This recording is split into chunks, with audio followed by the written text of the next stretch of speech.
So ayan po mga kalods, ayan siya po yung aso po ng bumbero na pinatataboy po niya ang kanyang mga tao pong naglalakad po mga kalods, no?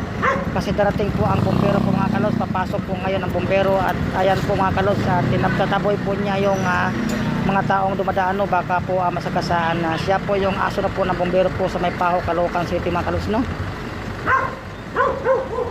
Ayan po, nakikita niyo po at talagang tinatabo niya po ang mga taong dumadaan po mga kalods, no? So ayan po, papasok po itong bombero po mga kalods. So ayan po mga kalods, nakita niyo po mga kalods. Tinatabo niya po ang mga tao mga kalods, dahil napasok po itong bombero po mga kalods.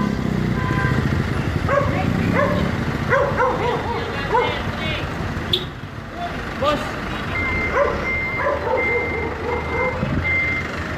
So ayan po